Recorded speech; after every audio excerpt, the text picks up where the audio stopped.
Breaking చూస్తున్నాం. Tirumala queue లైన్లలో నినాదాల ఘటనపై పోలీసులకు ఫిర్యాదు అందింది. తిరుమల క్యూ లైన్లలో నిరసన ఘటనపై టీటీడీ బోర్డు సభ్యుడు భానుప్రకాష్ రెడ్డి తిరుమల 1వ పోలీస్ స్టేషన్లో ఫిర్యాదు చేశారు. వైసీపీ నాయకుడు ఉద్దేశపూర్వకంగా భక్తులను రెచ్చగొట్టేలా నినాదాలు చేశారని, తిరుమలలో రాజకీయ ప్రసంగాలు చేయకూడదనే నియమ నిబంధనలు ఉన్నాయని తన ఫిర్యాదులో గుర్తు చేశారు. టీటీడీ ప్రతిష్టకు భంగం కలిగించిన వ్యక్తిపై వెంటనే చర్యలు తీసుకోవాలని కోరారు. ఇక మరోవైపు తిరుమల దేవస్థానానికి వ్యతిరేకంగా నినాదాలు చేసిన అచ్చారావు తాను ఆ రోజు విచక్షణ కోల్పోయి పొరపాటున అలాంటి వ్యాఖ్యలు చేశానని ఇప్పటికే టీటీడీని క్షమాపణ కోరారు. ఆయన రాజకీయ కోణంలో వివాదం రేపి భక్తుల మనోభావాలు దెబ్బతీసిన అతనిపై పోలీసులు బైండ్ ఓవర్ కేసు పెట్టారు.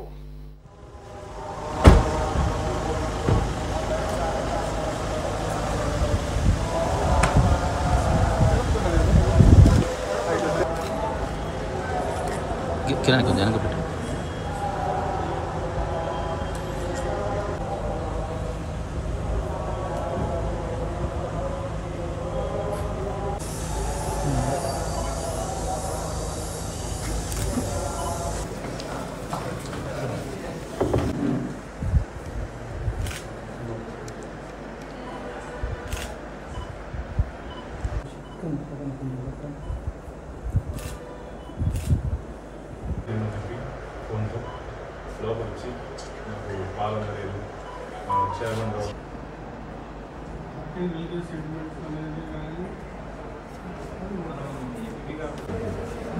దీన్ని పెట్టి యూజ్ చేసుకోవాలి. ఏ పోటీ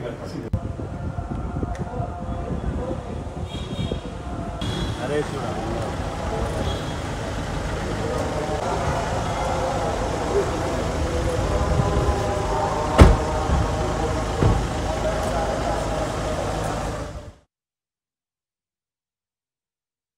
కోట్లాది మంది హిందువులకు ఆరాధ్య దైవమైనటువంటి వెంకటేశ్వర స్వామి క్షేత్రం వరాహ క్షేత్రం అంటుంది.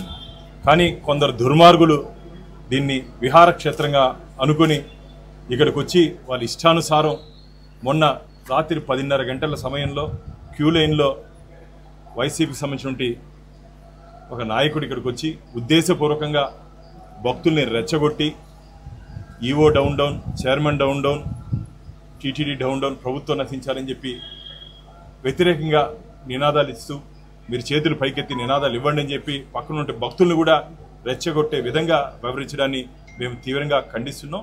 ఇది ఆధ్యాత్మిక క్షేత్రం. ఇక్కడ రాజకీయ ప్రసంగాలు కానీ ఓవర్ యాక్షన్లు కానీ చేయకూడదని చెప్పి నియమ నిబంధనలు ఉన్నాయి. అలాంటి నియమ నిబంధనలు అన్నింటినీ ఉద్దేశపూర్వకంగా అతిక్రమిస్తూ ఇక్కడ ఏదో జరిగిపోతూ ఉంది. ఇక్కడ ఈ ప్రభుత్వం వచ్చిన తర్వాత, ఎన్డీఏ కూటమి వచ్చిన తర్వాత ఇక్కడ భక్తులకు అన్యాయం జరుగుతోంది, భగవంతుడికి అన్యాయం జరిగిపోతుంది అని చెప్పి ఒక దుష్ప్రచారాన్ని ప్రజల్లోకి తీసుకుని వెళ్ళి టీటీడీ సెంటిమెంట్ని, స్వామివారి పవిత్రతని దిగజార్చే విధంగా కొందరు వ్యవహరిస్తున్నారు. వీరి వెనకాల వైసీపీ నాయకులు ఉన్నారని చెప్పి మేము నమ్ముతున్నాం. నిన్న రాష్ట్ర డీజీపీ గారికి దీని మీద నేను గోశాల నుంచి గోవిందుడి వరకు, మొన్న గోశాలలో భూమన కరుణాకర్ రెడ్డి గారు ఆవులు చనిపోతున్నాయి, సరిగ్గా చూసుకోవట్లేదని చెప్పి ఒక అసత్య అబద్ధ ప్రచారాన్ని వారు తీసుకొని వచ్చారు. మొన్న ఒక ముస్లిం పండుగ వచ్చి నమాజ్ చేయాలంటే వైసీపీ సంబంధించిన నాయకుడే నువ్వు నమాజ్ చేసుకో అని చెప్పి ఆయనే వీడియో తీసి దాన్ని మళ్ళా సోషల్ మీడియాకి లీక్ చేసింది. మరొక ముందే నిన్న ఈ అచ్చయ్య అనే వ్యక్తి కాకినాడ నుంచి వచ్చి ఇక్కడ ఉద్దేశపూర్వకంగా టీటీడీ పవిత్రతని దిగజార్చే విధంగా వ్యవహరించారు. కానీ నేను టీటీడీ విజిలెన్స్ వారిని కూడా, పోలీస్ వారికి కూడా విజ్ఞప్తి చేస్తున్నా, ఇమీడియట్గా కేసు కట్టండి. ఎవరైనా సరే కొండ దిగే లోపల ఎవరైనా సరే ఇక్కడ నియమ నిబంధనలు అతిక్రమిస్తే ఎవరైనా సరే స్పేర్ చేయాల్సిన అవసరం లేదు. ఎంత పెద్ద నాయకుడైనా సరే ఎవరైనా సరే స్పేర్ చేయాల్సిన అవసరం లేదు. కొండ దిగే లోపల వాళ్ళని కేసు కట్టి చట్టరీత్యా వారి మీద చర్యలు తీసుకోవాలని చెప్పి మేము డిమాండ్ చేస్తున్నాం. రాబో రోజుల్లో దీంట్లో చట్ట సవరణ ఏదైనా చేయాలంటే కూడా ధర్మకర్తల మండలిలో ఒకసారి దీని మీద చర్చించి చట్ట సవరణ అవసరమైతే దీని మీద చేసేదానికి కూడా మేము సిద్ధంగా ఉన్నాం. ముఖ్యమంత్రి గారి దృష్టికి కూడా, ఎందుకంటే ఇది ఒక అలవాటుకు మారబోతోంది. ఈ అలవాటుని మేము కొనసాగించే ప్రసక్తే లేదు. ఎవరైనా సరే తిరుమల క్షేత్రానికి వచ్చి ఇలాంటి అసాంఘిక కార్యక్రమాలు, రెచ్చగొట్టే కార్యక్రమాలు చేస్తే మాత్రం చాలా మా దగ్గర నుంచి ఎదురుదాడి చాలా సివియర్గా ఉంటుంది. చట్టం పని చాలా చట్టం చేస్తుంది. మా సైడ్ నుంచి కూడా నేను మళ్ళీ వార్న్ చేస్తున్నా, మీకు ఇలా వ్యవహారాలు కానీ చేస్తే మీ నాయకులు నమ్మి ఇక్కడ కొందరు వచ్చి ఆ నాయకుడి మాట విని ఇలాంటి చర్యలు కానీ చేస్తే మీకు కూడా రాబో రోజుల్లో ఖచ్చితంగా గట్టి శిక్షలు పడతాయి. కాబట్టి జాగ్రత్తగా ఉండండి. భవిష్యత్తులో ఇలాంటి చర్యలు పునరావృతం కాకుండా టీటీడీ ప్రభుత్వం గట్టి చర్యలు మేము తీసుకోబోతున్నాం. గత 7 నెలలుగా రాజకీయ పార్టీ నాయకులే సంఘటనలను సృష్టించి కుట్రపూరితంగా ఈ యొక్క మతపరమైనటువంటి భావోద్వేగాలను రెచ్చగొట్టి సంచలనాలు సృష్టించి తద్వారా ప్రభుత్వాలను అప్రతిష్ట పాలు చేయడం అనేటువంటి చాలా దారుణమైనటువంటి కుట్రపూరితమైనటువంటి నేరంగా మనం పరిగణించాల్సినటువంటి విషయం. దానికి శ్రీవారి ఆలయాన్ని తిరుమలను వాడుకోవడం చాలా తప్పైనటువంటి కార్యక్రమం. కాబట్టి ప్రతిపక్ష నాయకులు వారు కుట్రలను చేసేటువంటి కార్యక్రమం చేయకుండా సంఘటనలపైన స్పందించాలే తప్ప సంఘటనలను సృష్టించడం అనేటువంటిది దారుణమైనటువంటి చర్య. దానిపై చర్య తీసుకోవాలని, చట్టాలను కూడా మార్చాలని చెప్పి ఈరోజు మేము ప్రభుత్వాన్ని కూడా కోరుతున్నాం. బోర్డులో కూడా అదే ప్రవేశపెడుతున్నాం. వారిపైన చర్య తీసుకోమని, దీని వెనక ఉన్నటువంటి వ్యక్తులపైన కూడా చర్య తీసుకోమని ఈరోజు పోలీసు వారికి ఫిర్యాదు చేయడం జరిగింది.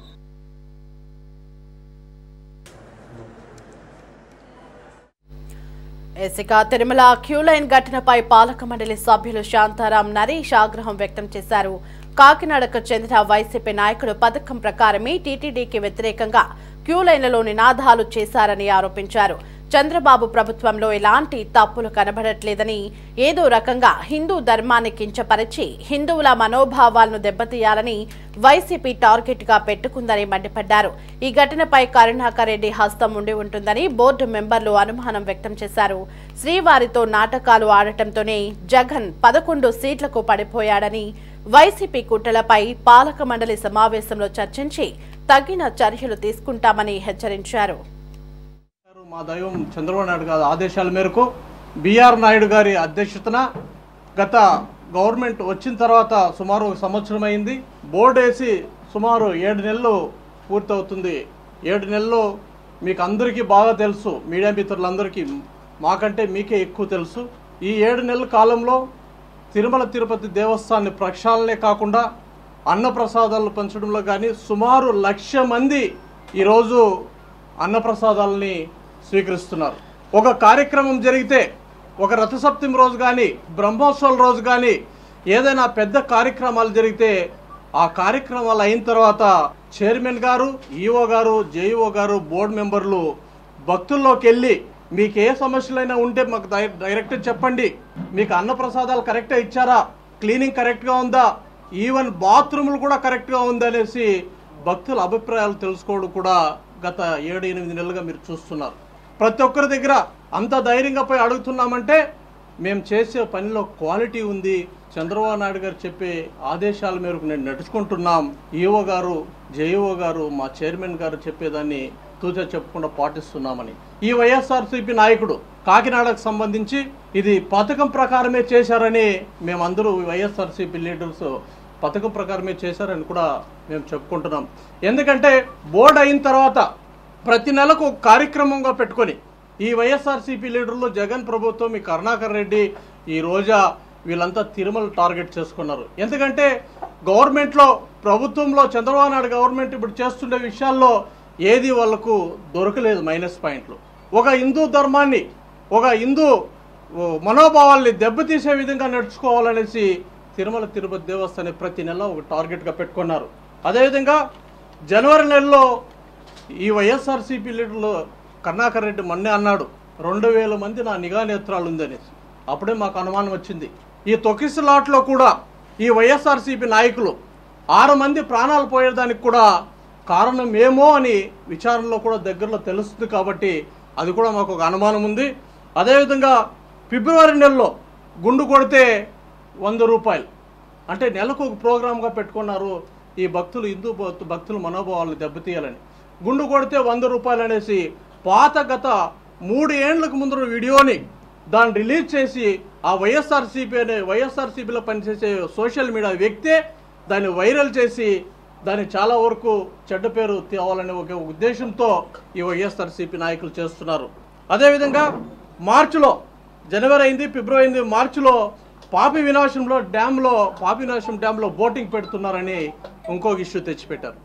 అంటే వీళ్ళు ప్రతి నెల ఏదో ఒక కార్యక్రమాన్ని చెప్పి హిందువుల మనోభావాలు దెబ్బతీయాలని ఈ వైఎస్ఆర్సీపీ లీడర్లు. మళ్ళీ ఏప్రిల్లో గోవుల మరణం, ఇది నిజంగా చాలా దౌర్భాగ్యం. హిందూ సమాజానికి తలంచుకునే విధంగా ఆ కరుణాకర్ రెడ్డి, ఈ వైఎస్ఆర్సీపీ నాయకులు ఆ గోవులు చనిపోయే విషయంలో చాలా బాధేస్తుంది. అది ఎంతవరకు నిజం? సరే చూస్తారు రాండి, మీరు ఒక 5 మంది 10 మంది అంటే 2000తో మంది వస్తామంటున్నారు. లాస్ట్కి మేము పోయి చూస్తే చనిపోవడం అనేది 1, 2, 5 అనేది ఆరోగ్య విషయంలో కానివ్వండి, వయసు అయిపోయినప్పుడు కానివ్వండి, చనిపోవడం కామన్. ప్రతి మనిషి కూడా, మనం కూడా పుట్టాం, ఏదో ఒక రోజు చనిపోతాం.